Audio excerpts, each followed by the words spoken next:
is men elevating men. 5.0 is setting a new trend. 5.0, 5.0, 5.0. 5.0, 5.0, 5.0.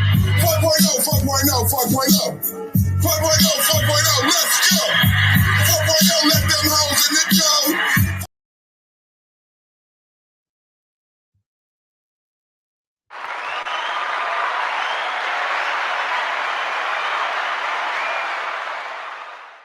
We back, everybody. How's everybody doing this afternoon? Real quick, I'm gonna bring you this story. This is a story coming to you from the MMS show. My name is Perfect of the Perfect Timing Podcast. I'm casting live via StreamYard, Perfect Timing TV Networks. What's up? Yeah, we back again. Somber occasion, but this story came out a couple of days ago. It's just now making national news, so I'm sure it's going to make the rounds pretty soon on YouTube. I'm in Sacramento, California. This story originates from Sacramento, California. A young man from Sacramento, California traveled to Memphis recently, and story is he's now unalived, and it has something to do with 5 police officers who have been recently fired from their positions with the Memphis PD. We've heard a lot about the Memphis PD, about the situation with the Young Dolph murder, and how it is that so many police officers, how that young man had been released so many times from prison, and we all wondered that ourselves. And some of the mishandling of the Young Dolph case, so we've had our understandings of the Memphis police. Some of us have a good opinion of them, some of us don't. But here we is, this young man and we don't have much information on it. This young man from Sacramento went out there. I got my 5.0 representatives team perfect. I got my 5.0 representatives team perfect out there doing their best to figure out what's going on with this situation. And when they get more information on that, then, we'll find out more about why he went out there. But today, what I want to do is I want to show you the press conference for the family. They've hired attorney Benjamin Crump. So that's how they're moving with the case. The video, according to the DA has said that he wants the video to come out, the arrest video, and why they actually fired these 5 officers, but the video hasn't come out yet. They're saying the video may come out next week. I'm going to run the video now, what we have so far, and then we're going to go to the live press conference. Now firing 5 officers following its investigation into that confrontation with Tyre Nichols. This just days before the Nichols family and their attorney are expected to see the body camera video of what happened. ABC's Elwin Lopez joins us from Atlanta with the details. Elwin, good morning. Hey, Wick, good morning. It started with a traffic stop and ended in tragedy. That 29-year-old landing in the hospital, dying just a few days later. Now those officers involved have been fired, and a warning to our viewers that some of these images might be disturbing to watch. This morning, fallout at the Memphis Police Department. 5 officers fired, involved in a traffic stop that turned deadly. 29-year-old Tyre Nichols suffering critical injuries, dying 3 days later. The stop for alleged reckless driving. Police saying he ran off after a confrontation with officers. Then another confrontation occurred when they detained him. His family saying police beat him so severely he was unrecognizable. Ben Crump, the family's attorney, speaking with GMA overnight. They took photographs of him in the hospital that showed him with huge contusions and abrasions on his face and head that they believe was part of the reason why Tyre is dead today. That brutal encounter with the police. An internal police investigation concluding the officers violated department policies, including excessive use of force, duty to intervene, and duty to render aid. Them being fired means that they did something horribly wrong on that video. The body camera and surveillance videos are expected to be shown to Nichols' family Monday morning. The only thing we've heard are the rumors that is horrific, and it's akin to the Rodney King video. In a statement, the Memphis Police Department saying it is, quote, committed to protecting and defending the rights of every citizen in our city. The egregious nature of this incident is not a reflection of the good work that our officers perform with integrity every day. He was a good father, had a 4-year-old son who's going to grow up in this world asking, why did the police kill my daddy? The FBI and the Justice Department are also conducting a civil rights investigation. Now, the video of that incident is expected to be released to the public after the Nichols family takes a look at it next week. What? All right, Ellen Lopez for us. Thank you. Well, hey there.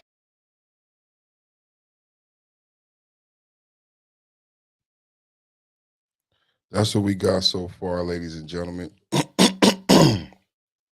Fair use. Did I show my fair use stuff? Fair use. All right. Let's go to the actual, let's go live to the press conference. Let's see if we can get some more details of this situation. Anybody got some details, please put them in the chat. Anybody with some details, put them in the chat for me. If you learned anything about the young man.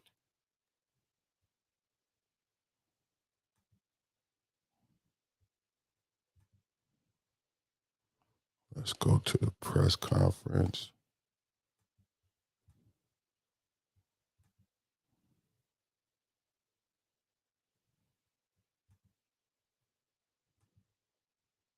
Okay. Thank y'all for listening and watching. Prayers go out to the family. Rest in peace to this young man. It's a very difficult case. You see the thumbnail, 5 police officers have been fired from the Memphis Police Department, and a young man is no longer with us. We don't have many details at this time. We're going to be following the story. Let's go to the press conference. My name is Perfect, the Perfect Storm Podcast Network. Thank you for watching with me. Let's go. Good afternoon, ladies and gentlemen. As Ben said, my name is Antonio Romanucci. I work with Ben Crump. There's nobody better in this country to talk about the cause, the state of what happens to young brown black men when they have confrontations with police. Let me say this about Tyre, about what we saw in that video. We're here not to talk about what a great boy he was and what a good son he was to his mother. But let me tell you what he was in that video. He was defenseless the entire time.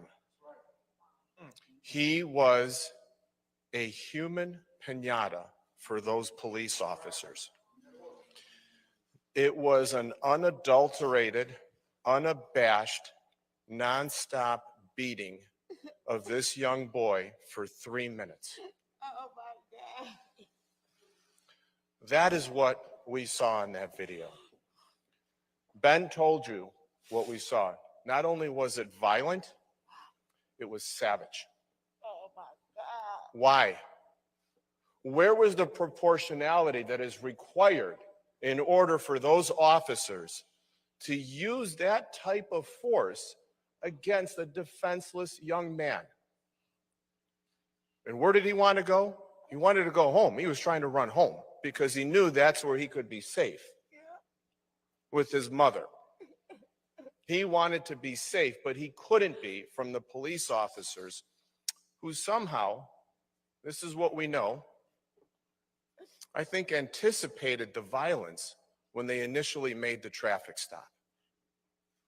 And that's because we know these officers, at least some of them, were from the organized crime unit. They were in unmarked cars. Why are they conducting traffic stops?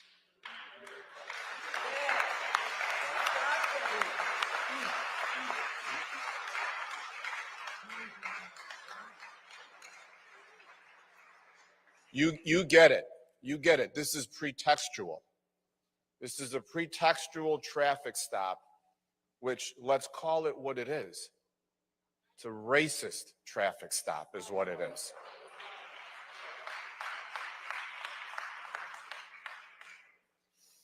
The proportionality was gone. These police officers felt in their mind, they knew they could get away with this sort of violence. Why?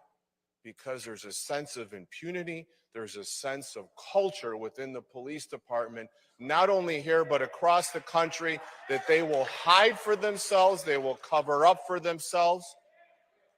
And ladies and gentlemen, I'm so sorry I did this. I covered up my paper on the Holy Bible, but we are here today to say to you, so help me God, when is this going to stop?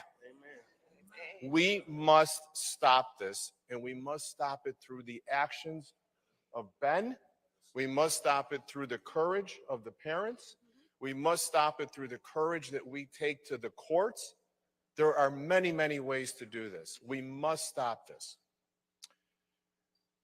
I'm going to repeat it because it was so important. We had a meeting today with the district attorney and the federal government.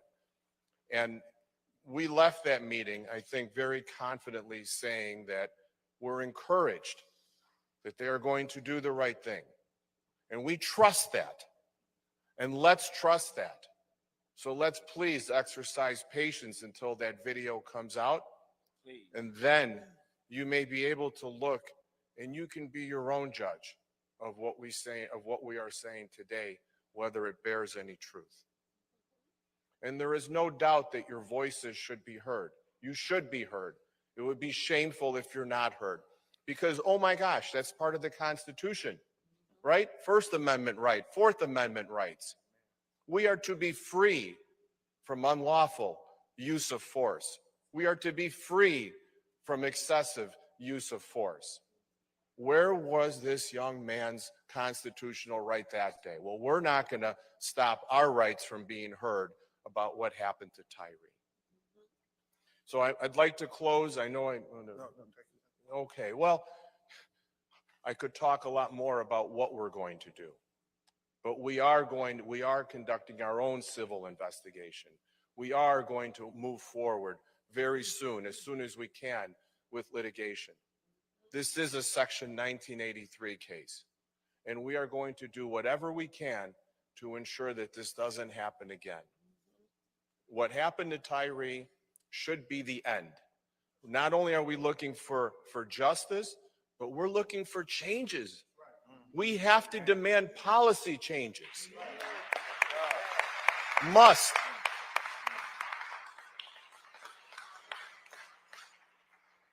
So I thank you, Ben, family.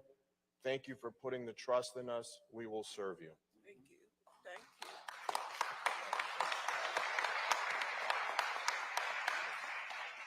you.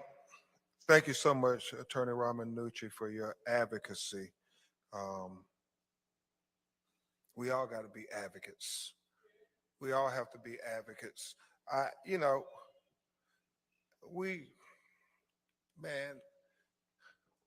We don't know. I can't even fathom what's going through their head. I hear from officers adrenaline is pumping and stuff, but at some point it becomes about humanity. Just humanity for your fellow human being. And so I just think about when he said, I'm just trying to go home. At what point does the humanity come in and say, this doesn't seem to be a bad person? I mean, I just want to go home. And then I don't know if this makes Miss Robon feel any better, but the last words on the video, he's only about 80 to 100 yards from his house, and he calls for his mom 3 times, mom. He's called for his mom, and so where's the humanity? Where's the humanity?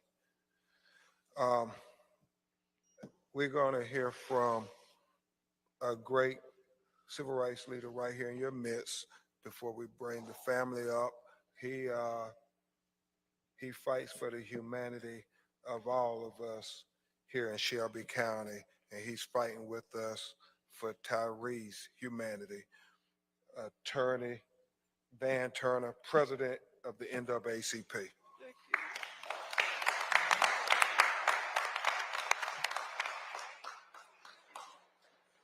It's it's with a heavy heart that we are back here again. The last time you were here, Attorney Crump, another innocent young man had lost his life, and he was cut down, Alvin Motley. And if y'all recall that case, we were here together lamenting about what had occurred to him and promising that we wouldn't allow anything like that to occur again, yet here we are. And so the question becomes, why does this keep happening over and over and over again? And what can we do as a community to stop this from occurring? I want to acknowledge again the heads of this house, Bishop Marvin Thomas. Y'all give him a hand. He's a national board member of the NAACP. I want to acknowledge Pastor Kenneth Thomas. He's actually the presiding leader of this church. Y'all give him a hand. I want to also acknowledge my NAAC peers, because we are here with you. Oftentimes they ask, what has NAACP done lately? I think we've done a lot lately. And if you are with NAACP chapter, please stand. Wave your hands. NAACP, please stand and let us know you're here. We appreciate you all for being here. My executive director is right here, Vicky Terry. Thank you so much. And I want to acknowledge the elected leaders here. I'm no longer an elected official, but I think it means something because we're angry. And we're angry at the government. And the question that you have for the elected leaders is, why can't we stop it? What are you doing to stop it? I've been there. I've been on both sides of that. So we want to acknowledge and thank the elected leaders who are here. And we appreciate them for standing here. So we have City Council Chair Martavis Jones. Thank you for being here. We have City Councilman J.B. Smiley. Thank you for being here, sir. We have our state leader, Karen Camper. Thank you for being here, Representative Camper. We have Senator London Lamar. Wave, London. Thank you for being here with us. We have Representative G.A. Hardaway. Thank you for being here with us, G.A. We thank our elected leaders for being here and standing with the community, Reverend Earl Fisher. It's not us against them. These people, these elected officials are from these same communities, and they have to go back home and live in these same communities, and they want to answer too. I thank Tony Armstrong for being here. Y'all give him a hand. You all know who he is. He's the former police director. He knows better than all of us what should have occurred that night, and he feels the pain of this family, I'm quite sure. In the Bible, it says, but let justice roll down like waters and righteousness like an ever-flowing stream. We're here to protect justice. We're here to support this family. We're here to show this family that Tyre Nichols' death would not be in vain. We're here to make sure that we're not here a year later, because we were here last year for this very same thing. We want to make sure that we're not here a year later asking the question, why now? Why this young man who was simply trying to make it home, who called out for his mother 3 times, but nothing could be done to spare his life that evening. There are policies in place. We need to promote those policies. 8 can't wait. How many of y'all remember that? We fought like hell, excuse me, Pastor. We fought like hell for 8 can't wait. After George Floyd, we fought like it. We fought for what? Those are the 8 policies that law enforcement was supposed to utilize when they were interacting with the community. Banning chokeholds, de-escalation, rendering aid when you needed to do so. And do we see that any of that occurred? So we have to put forth 8 can't wait and make sure it is a policy that is followed. We have to make sure that when we say no chokeholds, when we say render aid, when we say de-escalation, it has to be followed. It has to be followed.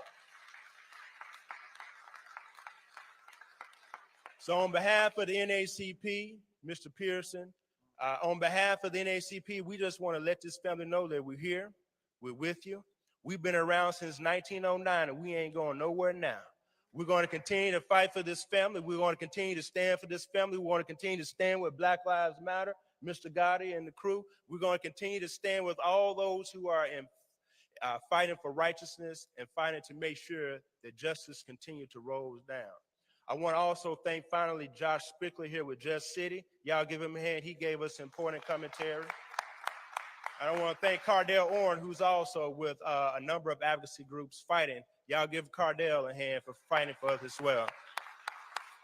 I like to do this, and Ben Crump is going to do this too, but let's just say his name. We want to know, and we want to let this family know that we love Tyre, we support Tyre, and we're going to call his name because we can't forget. Y'all say it with me. Tyre Nichols.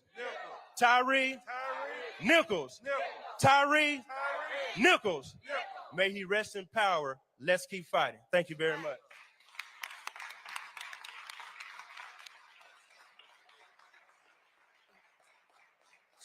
Thank you so much, President Turner.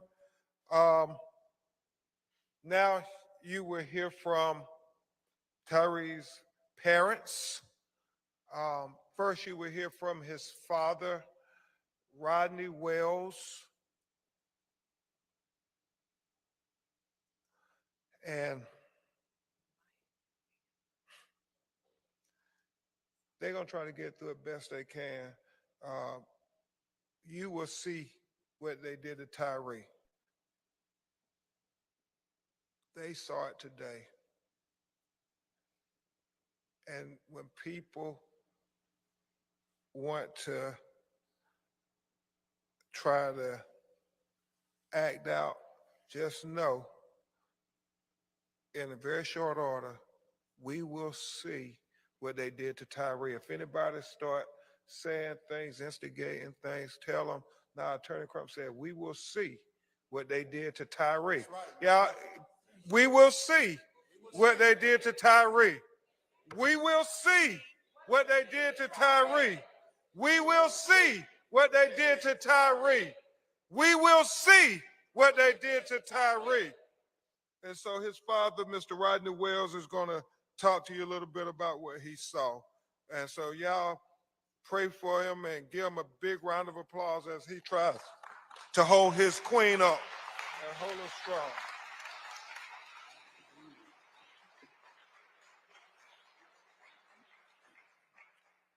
Hello, everybody. My name is Rodney Wells. I was Tyre's stepfather, but you could take the step out of it because that was my son.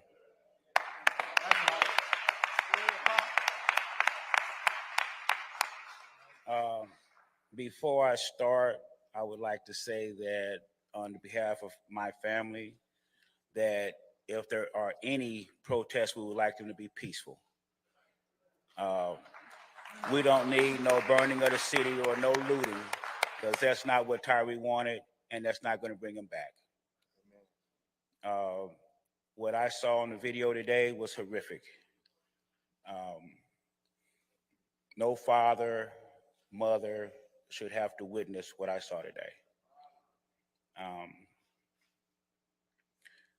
But Tyre was a good kid. We worked together. He was very, very beloved at my job. Everybody are calling me with blessings, prayers, showing sympathy for what happened. It's really hard to get up here and speak to you guys today, especially after viewing what I viewed. I got to stay strong for my family, for my wife especially. That was her youngest baby. He meant the world to her, you know, and what made it even harder was he came along a little bit later than the other three. His sister, she was 12 when he was born, so that was her baby. That wasn't mama's baby, that was her baby. Wherever she went, he went. And of all the siblings, I think she took it the hardest. So Tyre was just a good kid, man. He loved more than anything besides what they just mentioned is watching the sunset. Every day at lunch, if he didn't come home for lunch, he was at Shelby Farms watching the sunset, taking pictures. That was his passion. And I had just told him recently, I said, son, you got to put that skateboard down. You're getting too old. No. You have a full-time job now. You have to come to work every day. And he looked at me like, you're right. Because that was his passion. That's what he liked to do. But I really don't have anything else to say. All I know is my son was a great, great kid. He didn't deserve what he got. Now what he deserves is justice. Yes.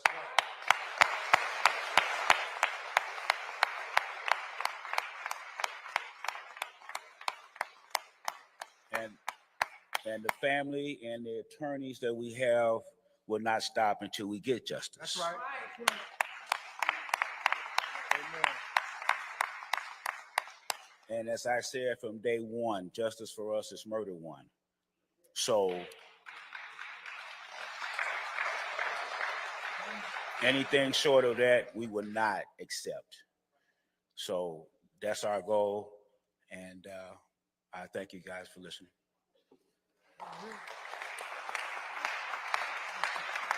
Thank you so much, Mr. Wells. Justice for Tyre.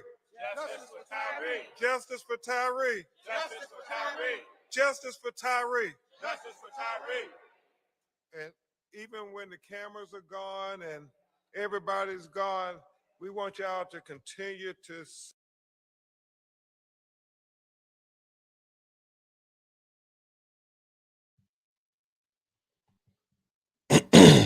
Let's recap the situation. Thank you to everybody tuning in. Very somber this afternoon. 5 officers have been fired. This young man is from Sacramento. Very little detail so far. So I want to bring you up to speed. Police officers have been fired following the death of a man during a traffic stop. They are accused of violating policies, using excessive force, and failing to render aid. On January 7th, Tyre Nichols was taken into custody. His family says he was brutally beaten by officers during his arrest and died 3 days later. The news sparked protests at the National Civil Rights Museum on Martin Luther King Jr. holiday. Hello, I'm Stephanie Skurlon. Greg is off tonight.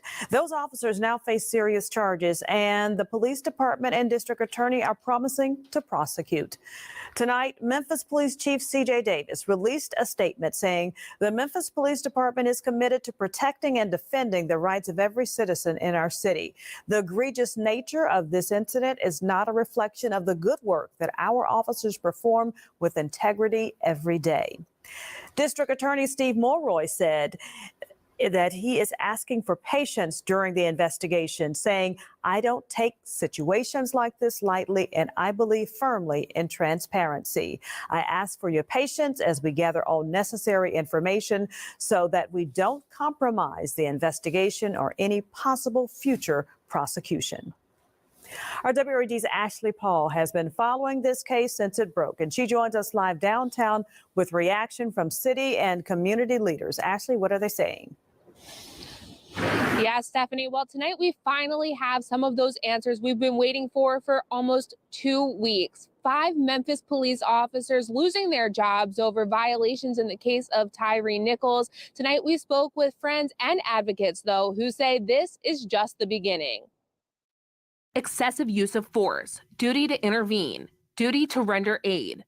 The violations are hard to hear for close family friends like Angelina Paxton, but she says this is a good first step to bring justice to Tyre Nichols. I was very happy to hear that these kinds of people will no longer be the men and women, but in this case, the men that are sworn to protect us. I was very happy to hear that they swiftly got rid of that problem. Paxton says the last 2 weeks have been difficult, but today's announcement just goes to show we need reform in law enforcement. This was a very valuable lesson in that it doesn't matter what color our officers are. There is a problem systematically. Josh Spickler with Just City, which focuses on accountability and advocacy within Memphis, agrees. He says it's critical the Memphis Police Department is transparent. He says so far that has not been the case. If I were accused of murdering someone, my face would have been on your television station a week ago. Everything that you could find out about me and my past would have been on your television station a week ago. These police officers have, until just now, tonight, not been identified. We've still not seen any video of this incident. We still don't know anything more than there was a confrontation, right? 2 confrontations. And while these are good first steps, they say they're just that, first steps. And they say these men need to be held accountable to the fullest extent of the law. And that I really hope that my friend's life ended for something amazing to begin. I hope this is the beginning of change, real change, not the change that they promise us for years and years, and it takes generations to come. No, I hope this brings reform specifically to the city of Memphis. Now, just to be clear, these are employment violations. Right now, no criminal charges have been filed. If they do come, they'll come from the Shelby County District Attorney once the Tennessee Bureau of Investigation wraps up their investigation. For now, reporting live downtown, I'm Ashley Paul, WREG News, Channel 3. All right, thank you, Ashley. WREG checked each officer's background and found no infractions against any of them until now. Officer Desmond Miles Jr. was hired in March of 2017. He's been on the force for a little less than 6 years. Officers Emmett Martin and Justin Smith both started in March of 2018, giving them just under 5 years in uniform. And officers Tadarius Bean and Demetrius Haley were hired August of 2020. That's about 2.5 years on the police force. Well, investigators have video of the arrest, but they say it will not be made public until the family of Tyre Nichols sees it first. The family has hired civil rights attorney Ben Crump to represent them. Crump says he will hold a news conference Monday afternoon with the family here in Memphis, and we will be there to cover it. Crump released the statement tonight. We joined Tyre's family in supporting the department's decision to terminate the 5 officers who brutalized him. This is the first step towards achieving justice for Tyre and his family. You want to stay with News Channel 3 for continuing coverage as we work to learn more about the officers who were fired and as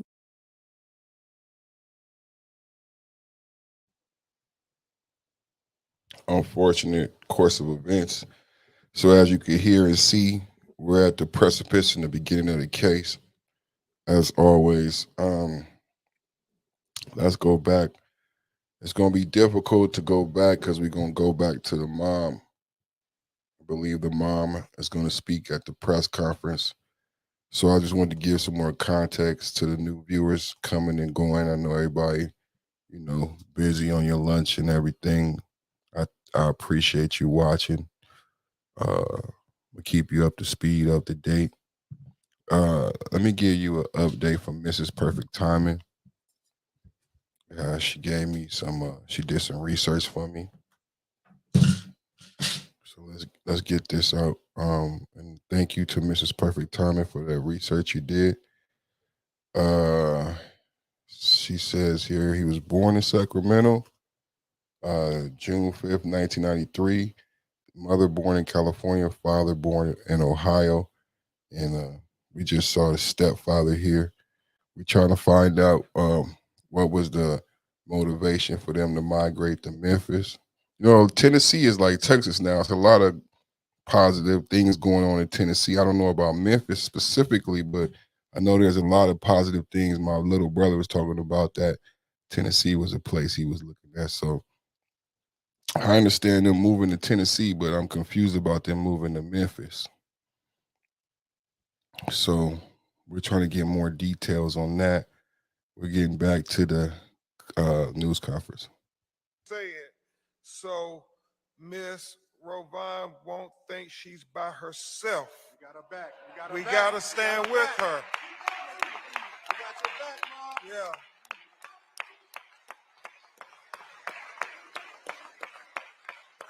Because if we don't all stand, next time it might be you.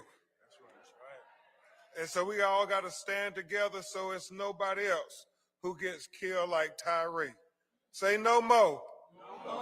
No more. No more. No more. Justice for Tyre. Yeah, please give a big round of applause for a mother who is bearing her heart and her soul.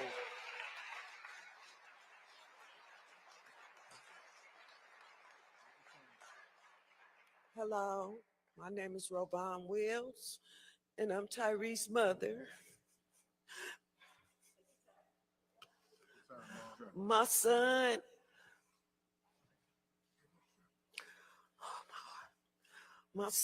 I know everybody say mothers say they had a good son, everybody's son is good, but my son, he actually was a good boy. My son, he liked to skateboard. You know, I'm gonna tell you what my son did every day. He would get up every morning at 8:30. He'd go to Starbucks at Saddle Creek. If it's during the week, he'd be home by 11. He'd take him a little nap before he goes to work. Like you heard, he worked at FedEx and they worked the second shift. He would go to work. They would come home at 7 every day. I would have dinner cooked because that was their lunch. And they would go back. On a Saturday, my son would wake up, go to Starbucks. He'd go to Shelby Farms because he liked to skateboard. That was his passion. He's been skating since he was 6 years old. And very good. And very good. Yes, ma'am. He would come home. He would hang out at the house.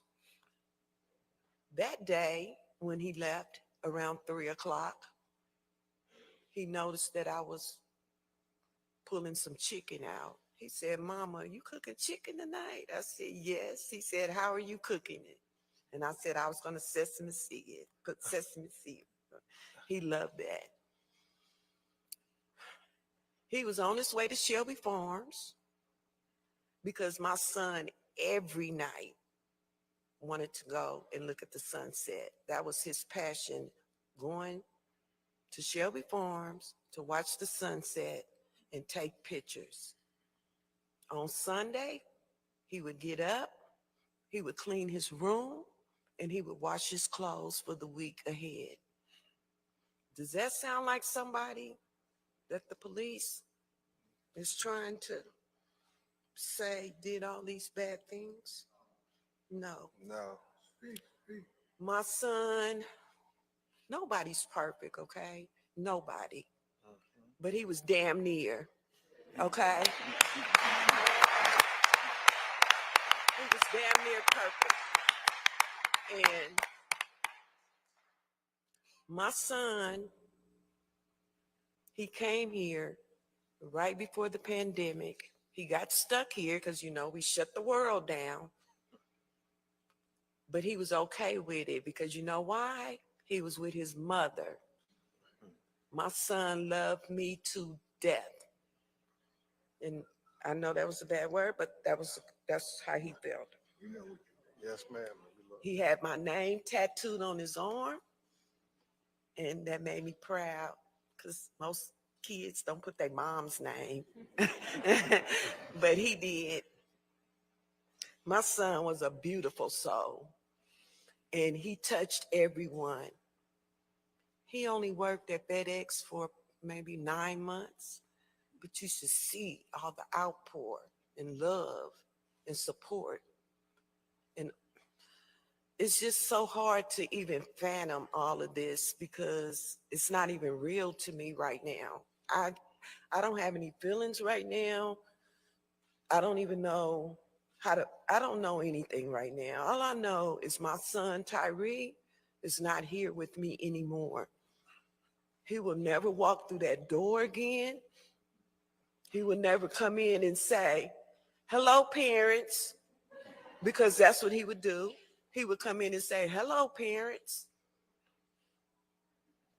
I'll never hear that again. All my son was trying to do was get home. That's all he tried to do was come home. He was 2 minutes from the house when they stopped him. He was less than 80 yards away when they murdered him. Yes, I said murdered. That's right. Because when I walked into that hospital room, my son was already dead. The hospitals, they kept him alive, or they put him on the breathing machine just for my satisfaction, I guess. But my son died on January 7th. The doctors pulled the plug on January 10th. You know, last Monday was Martin Luther King Day. That's right. But it was also my mother's birthday. And for her to have to come here and come to a memorial for her grandson, I couldn't bear watching my mother go through that. Today, January 23rd, is his sister's birthday. And now she has to bear all of this. I don't know what else to say. I know I'm a hurt mother. No mother, I don't care what color, black, white, pink, purple, should go through this. I have always raised my children to love everyone until they give you a reason not to. Half my grandkids is other races. We don't discriminate against no race, none. And for this, you know, I hate the fact that us as Black people, we're out here killing each other. That's right. For what? I don't know why. Come on, Mom. We have the police killing us. That's right. I don't know why. I just don't understand why we have to have all this violence and everybody have to kill each other. I mean, what happened to this world? Everybody want to kill each other. Nobody don't want to talk to each other anymore. What happened to the humanity and kindness? That's right. Amen. What happened to it all? Amen. I don't know. But I just want to say, I want everybody to thank you guys for coming. And we're going to get justice for my son, Tyre, if that's the last breath I take. That's right. Amen. Because at the end of the day, my son and no son deserves this at all.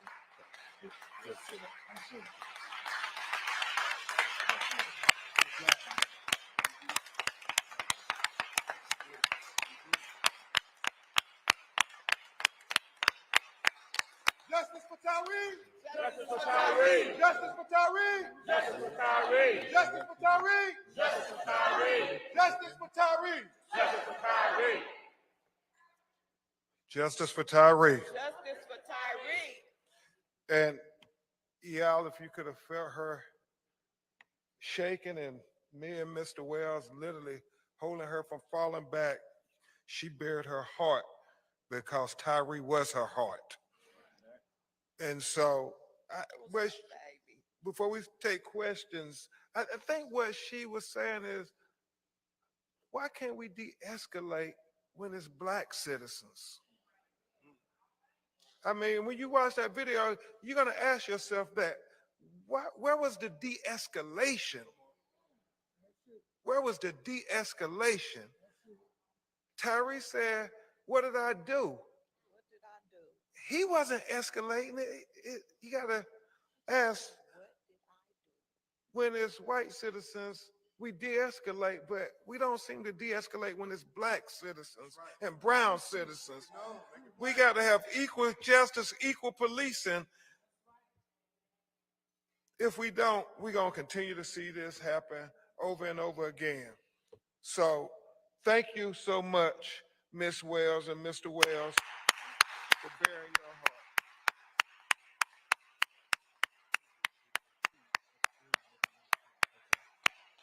Yeah. And I'll make sure Ms. Wells says she not just saying her son was a good skateboarder, she gonna show y'all. Press at bencrump.com. She wants everybody to see him skateboarding, doing what he did and love to do. Love to do. And also, Tony Romanucci, you say you're a photographer. Tyre gonna show you about photography. We're gonna share some of his pictures of sunsets with you. Because it mattered, and he mattered. My son didn't do no drugs. Yeah. He didn't carry no guns. He didn't like confrontation. None of that. So that's why this is so hard, because he was. And I'd like to share one other thing. Okay, then we'll I take just your want to question. clear up a myth in case anybody says something about it. Our son ran because he was scared for his life. He did not run because he was trying to get rid of no drugs, no guns, no any of that. He ran because he was scared for his life. And when you see the video, you will see why he was scared for his life. Okay? So I just wanted to share that in case anybody try to throw that out there. Why did he run? Because we've heard that on social media. He ran because he was scared for his life. He was trying to get home to his mother and father. It's the only reason. Thank you, Mr. Wells. Thank you for clearing that up. Tyre had Crohn's disease, and as a result of Crohn's disease, you have significant weight loss. Tyre weighed, 140 pounds? 45. And how tall was he? 6'3", 45 pounds. How much, we'll take your questions. Any questions? And yes, ma'am.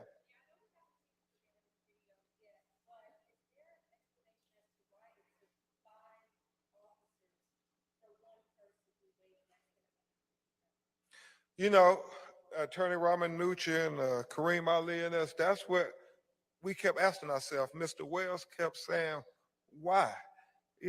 Why do they have to do all of this? You all are going to have to watch that video and judge for yourself. Why did they feel they had to do all of this for a young man who weighed, as his dad said, $150 soaking wet? And all of them were clearly bigger than him. They outweighed him. Why did they feel they had to use this kind of force? We just don't know.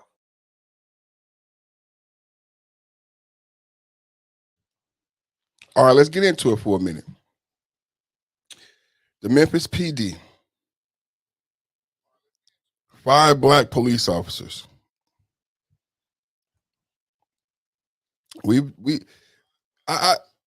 As I listen to this, I have to ask. I know you ask, how do we get here again?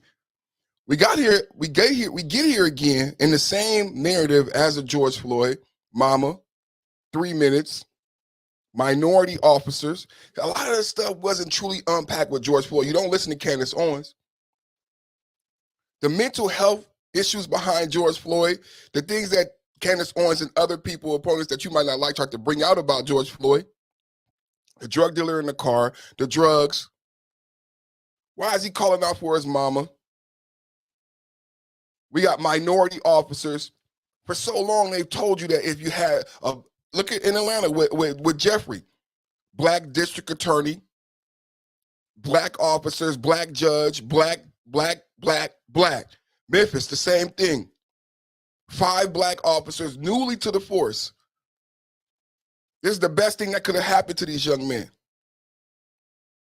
We're not unpacking the true issues. How did we get here after George Floyd? How did we get here after quarantine? 2 years of protests. Do you guys realize that the protests happened during quarantine, during the worst time of your lives? I presented to you demographics that said we won't get back to employment levels of 2019 until 2040, 2050. They lied to you. We never get back in your lifetime back to what 2019 was. These protests were birthed out of all of this angst and being kept in. And it was supposed to be about the lives of black men mattering. But for some reason, the men part got left out. It was co-opted by women. It was co-opted by the Lucky Charms community. And no legislation came out of it for black men. There was legislation. There was a Me Too movement that was co-opted by the energy of the protest. People who said they were trained Marxists co-opted the energy of the protest. And the legislation that came out of those years were the legislation that allowed a man to get a woman pregnant in prison. Because people think no legislation came out. They defunded police in Oakland. They defunded police across the nation. In all major cities, they actually did defund police. That's why you see murders and crime going up. It wasn't just a chant. They actually defunded police. And legislation did come out of it. When you talk about this, they think you're picking sides. I'm not picking sides. I just want people to know that the crime bill that was sponsored because of the Black Lives Matter protest, there was a bill. There was a bill that talked about chokeholds that Benjamin Crump just addressed. We should not be discussing chokeholds again. After all of the protests, all of the energy, all of the inertia that came behind Black Lives Matter, there was a man choked in New York. So there was a discussion about chokeholds. It was in the bill. It was sponsored by 2 black heterosexual men who were senators. Cory Booker and Tim Scott. I talked about it here. This goes back to my earlier show where I talked about there's no such thing as the black manosphere. There's no cohesiveness. There's no collaborative cooperation. No one did a story on Cory and the racist YouTube algorithm. No one does real story on racism and geopolitics in this space. But I talked about this.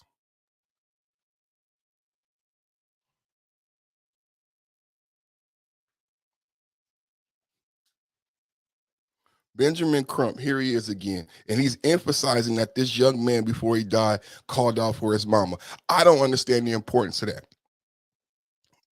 That's not true. I actually do understand the importance of that.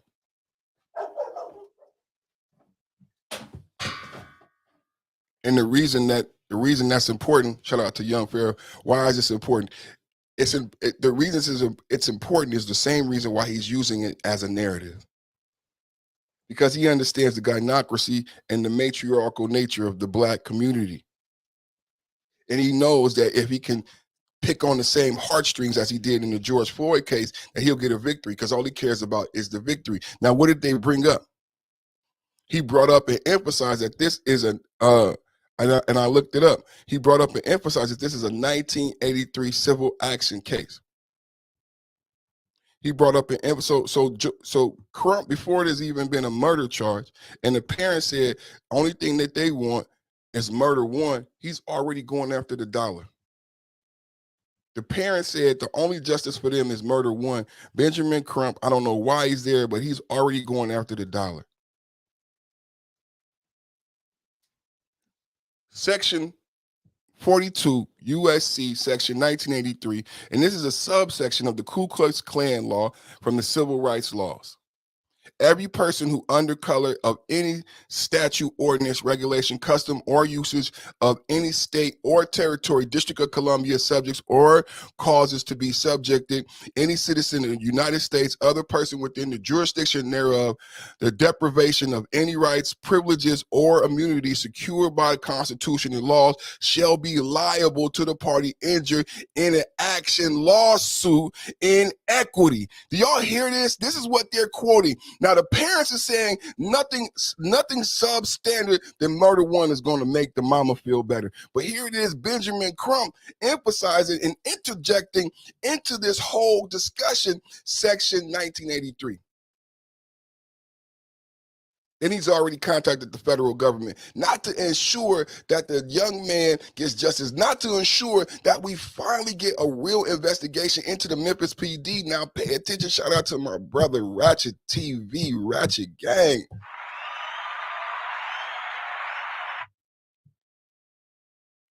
We still have not dealt with the Memphis PD after Young Dolph, because it's, as I extrapolated from many cases, it's not just about Young Dolph. It's about how this same police department, who for 2 weeks has kept this under wraps. Y'all don't hear me? This happened 2 weeks ago. This white officer said, if this was me, this is the same analogy because I work with these white men at these high levels. This is the same thing that white judges and white district attorneys are saying about Atlanta. It makes us look like fools. If it was I would be on the news and you would know why I murdered this man and you would know my background. But for some reason, Memphis PD has been able to keep these names and pictures under wraps. He said, now how has Memphis PD been able to do that? Well, he must not be familiar with Ratchet Gang TV and Memphis PD or Houston PD. These all black utopias, these Wakandas. People say we need Wakanda. We need Black Wall Street. We need black. But everywhere you find Wakanda, you find this corruption. You find this corruption. And along with the corruption, and then you have the vultures come along to feed off the corruption. Benjamin Crump interjecting this 1983 statute from the civil rights law. He's fighting a civil case before they've even charged these officers with murder. Let's take a look at these officers one more time. Let's take a look at these officers one more time, because so many people hearing about this is going to assume that the officers must be one complexion. You don't know what the Memphis PD look like? Now, now, didn't the Memphis PD just get in trouble? Was that Memphis for running for having a sex ring? Where was that police? Where was that police sex ring, you guys?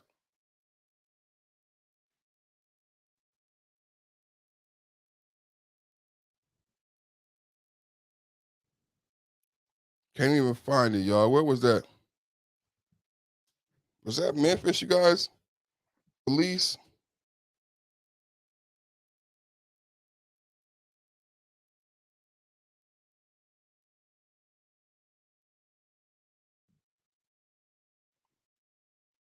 Tennessee. Tennessee.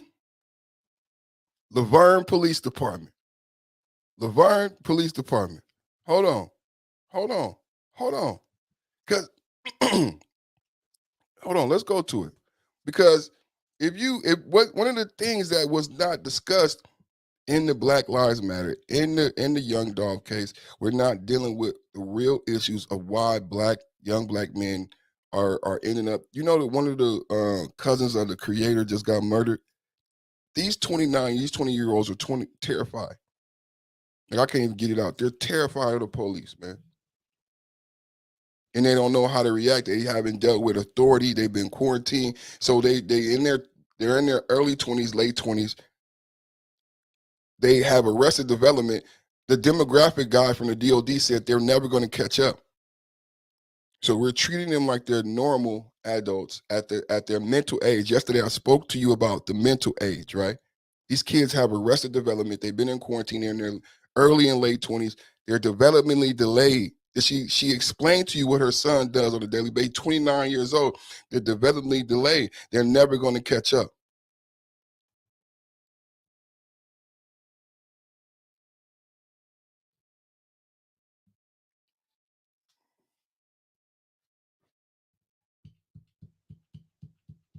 and they're terrified when they get pulled over. Because we talked about this for the past 20 years. We've been talking about the talk with our children. It's called the talk for a reason. You've seen it on Blackish. You've seen it on the Cosby Show. You've seen it on a lot of popular Black sitcoms. You've heard it in Def Comedy Jam skits. The talk. If I say right now, as a Black man on my platform on YouTube with the few people watching and supporting, thank you for everybody watching and supporting, listening. If I say the talk, we all know what I mean. Y'all know how abusive and crippling that is as a people in America, that we all know when I say the talk, we're all familiar with that is. That's a sign of our abuse, of our oppression. But we all know about the talk. We've been having the talk with our children for the past 20 years. What to do? Keep your hands on the steering wheel, look straight, be honest, be forthright, don't curse, don't move, tell the officer.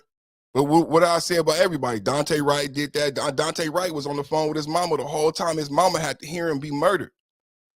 He was so scared he called his mom. Everybody calling their mom. Why is everybody calling their mom? This never gets dealt with. With none of the victims in any of the cases are we dealing with the single parent. We're not dealing with the product of the single parent home and these children's inability to navigate these interactions with these broken people. See, this is the thing. These officers are broken. That's why they go into law enforcement. But other children who've been raised with love have the ability to navigate these broken individuals. These officers are broken. These officers are broken. I'm about to play a story for you to show you how mentally depraved our police force is. This is why in Houston, the Takeoff murder is being handled the way it's being handled. The way the Tory Lanez incident was handled the way it was handled. How in the hell can you get a guilt? I know the police are looking at us like jokes. How in the hell do you get a guilty conviction when the person in question lied to police? And there's no evidence, there's no physical evidence that Tory Lanez ever touched the gun. This is what's happening in America. We have a depraved culture. And we still believe in these tropes. We believe that the police care about upholding the law and the Constitution. And we are surprised when the police act out as the same depraved humans who would post a nude picture with their child on Instagram. And we think the police officer is separate from that culture. How ignorant are we to think that the police officer is separated from the depraved culture of Western society that we all participate in? This is the sacrifice ritual that I've always talked about. How can we think that the police officers who we go to school with, who we go to church with, who we do everything with, are separated from this deprived culture of Instagram, Facebook, YouTube, social media feed strippers, where Danielle Bergado, the Catch Me Outside girl, turns 18 and becomes a multi-millionaire because men want to see her nude. And it's a headline for one day. But if we are a real country concerned about women and our daughters, then we talk about it, but we haven't talked about it. We just giggle and laugh. We don't talk about it. All of these young girls, when they turn 18, they're going nude to make the money, and no one is unpacking why the men are doing it. Let's play the story. Because I think y'all think that the police are some separate people, like they don't live in America, like they don't have to see the social media. They're not affected by Instagram and everybody on Instagram being nude.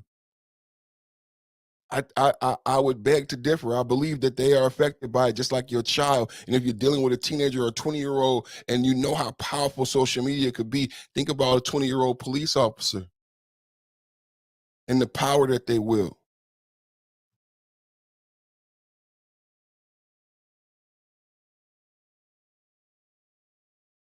involving Laverne police officers. The city's report, obtained by WSMV through an open records request, says it all centered around Officer Megan Hall, who was given the department's Community Service Award just back in August. The report says Hall had unreported sexual relationships with 6 other officers, some of which happened while at work.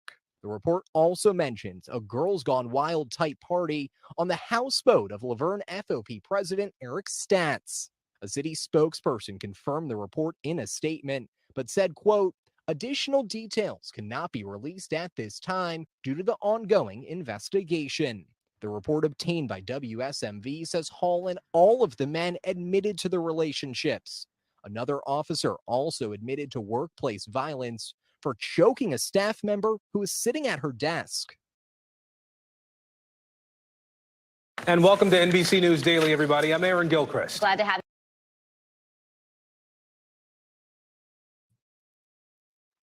These are the police in your neighborhood, in your neighborhood, in your neighborhood. These are the cops in your neighborhood. They're in your neighborhood, in your neighborhood. These are the cops in your neighborhood. They're up to no good in your neighborhood. These are the cops in the neighborhood. They're up to no good in your neighborhood. Sexcapades. Sexcapades. In Tennessee. Sexcapades. At work, on duty, a male officer choked a female officer. This one woman was having sex with everybody. She's married, by the way. This was a married woman having sex with everybody. In the Laverne Police Department of Tennessee. How far is Laverne from Memphis?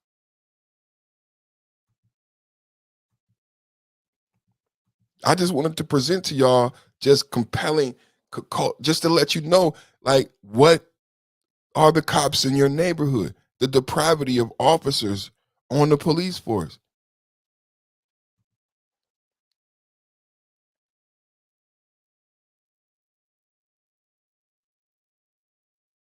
This is a tough one. Isn't this tough to deal with? Look at these guys, man. I mean, we got some explaining to do. What's up with my sister Tracy in the building? We got some explaining to do. These are handsome, young, black men who are police officers. Look at this.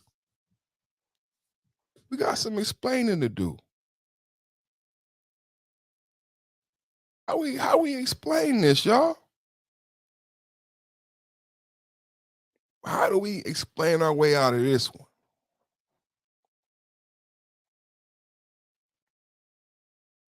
I mean, we know what happened. You run from the police, you get your ass beat, but they beat him so bad he died. Everybody know if you run from the police, you get your ass whooped. We all know that, but they beat him so bad he died. I mean, back in the day, the police would beat your ass if you run to teach you a lesson. At the worst, you might get, if you flailing and acting like a little bitch, you might end up with a broken arm or a broken leg. That's if you're trying to block them from hitting you. If you just cover up, take the ass whooping like typically you get for running and you get caught. But I was explaining on my earlier podcast with Sir Ism, me knowing these rules and understanding how to take a beating is abnormal. It's not something that all black men have to know, should know, and should not be part of normal black culture, how to receive a beating from a police officer, even though there is a way to receive a beating from a police officer. But that's not normal that we know how to receive a beating from a police officer. So what's happening is the young man is terrified. He doesn't understand that there's a rule that if you run from the police, that they're going to beat your ass. He don't know that he should just ball up and take the ass whooping. He's terrified that he's going to die. I don't believe these young men had any intention on killing him because they took him to the hospital. They booked him in. They didn't think he was dead. They only had an intention on kicking his ass because he ran. He then did not allow them to kick. You know what I'm saying? Think about what's happening. Everybody know what happened. He did not allow them to issue the level of punishment that they felt was necessary for what he did wrong. So they over-punished him. He did not allow them because of his terror, because of his fear. I'm not saying that he should have. I'm not saying that he should have known how to allow them. I'm just explaining to you what God is telling me took place. He did not allow them to issue the level of punishment they felt he warranted for running. He was too afraid. So they overdid him. 3 minutes. George Floyd died in 8 minutes. Tyre died. It said it was 3 minutes. This beating took place 3 minutes. He was done. 3 minutes it took to take his life. 1, 2, 3, 4, 5 police officers. Why 5 black? I have no idea. But if we do the proper investigation, if we do the proper journalism, from this perspective, not wait for NBC, but if we do the proper journalism, then we can discuss what is happening to the psyche of black men in America. Why would black men who understand the plight of black men who go through everything to become police officers treat a 29-year-old boy who was 80 pounds soaking wet? You heard what his mama said. The boy had Crohn's disease. He was 80 pounds soaking wet. Let me bring up his picture. He was 80 pounds soaking wet.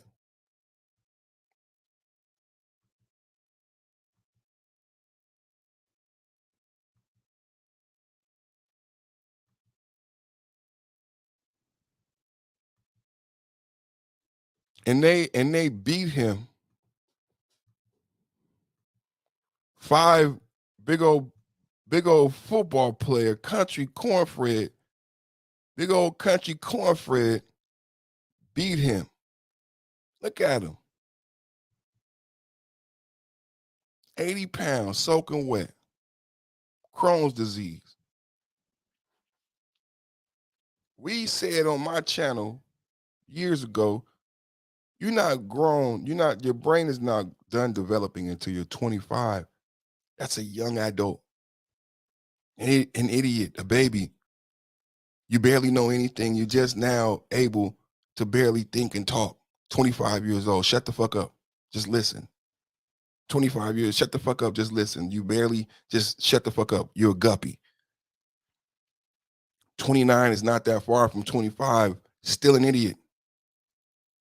This is why when we first came, we said you shouldn't get married until you're 35.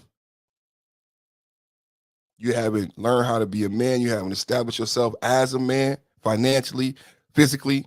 Look at him. He's still growing. He ain't came into his chest yet. Spiritually, you figuring out what religion you are at 29. Think about what books you was reading and thinking about, man, I might be Muslim, I might be Jewish, I might be Hebrew Israelite. 29. Maybe just turned 29, 28, baby. You just finished growing. Your bones still rubbery. I'm explaining to my wife, she feeling pains and shit because she in her 30s. And I'm trying to explain to her, your body start decaying after a certain age. When you was young, you get hurt, your body rejuvenate.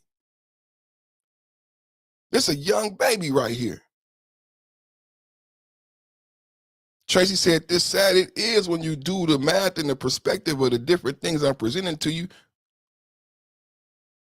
Now, what was left out from the Memphis PD? I brought up my brother Ratchet Gang, Ratchet TV, and his great journalism, investigative reporting. In Memphis PD with the Young Dolph murder, the same cover-up took place. The same lies took place. And this is why it was so difficult to get to the truth. And a narrative was put forth to protect the PD and to protect the city. The same thing is happening in Houston with the Takeoff murder. This corrupt, all-black police force is creating a narrative to protect the Houston PD and to protect the reputation of the city because of the high-profile nature of the murder. And they're doing it again. The same thing is happening in Atlanta. where they disregarded rights, procedure, rules. And it's absolutely embarrassing. So we don't pay attention to anything that truly should have been paid attention to in the Black Lives Matter movement and the Black Lives Matter protests, because it was co-opted by the Lucky Charms community. The leaders of Black Lives Matter did not care about black men. The creators of Black Lives Matter were murdered by the Ferguson police. To this day, still being hunted down and murdered. Probably by cartel. This is why the police probably partnered with the cartel for support against the black gangs. That's probably one of the things he left out. The demographic guy, when he talked about the cartels killing and murdering, taking over the black gangs, they probably got help from the police. The policia. Because the cartel is the police in Mexico. So I'm sure that they benefited from that, because that sounds like a cartel style killing. Those men were shot and burnt in the trunk of their cars. That sounds like a cartel style killing. But those were the true leaders and creators of Black Lives Matter. Those heterosexual masculine men were murdered and killed by the Ferguson PD, probably with the help of the cartel. And what you end up with is LGBTQ women who have a different agenda, who put in the mission statement that black men have nothing to do with the movement, but every protest Black Lives Matter is forefront. So when there's no legislation to stop black men being murdered by the police that's produced by Black Lives Matter, no one should be surprised. Because you sit here and then every time you bring it up, you say, well, that's not Black Lives Matter Oakland. That's not Black Lives Matter New York. They don't, but they got the money, they got the name, they got the 504(c), they got the tax exemption, they spending the money, they doing whatever they want, and they were the ones who had the influence to change policy. And policy was changed by BLM. Policy was changed by Me Too. And it was the policy that got a man in a woman's prison and got multiple women pregnant in a woman's prison. But no legislation came out of all those protests, all that energy, all that inertia to stop police from killing black men. And like Crump just said, stop chokeholds and treat black men like you treat white men in traffic stops.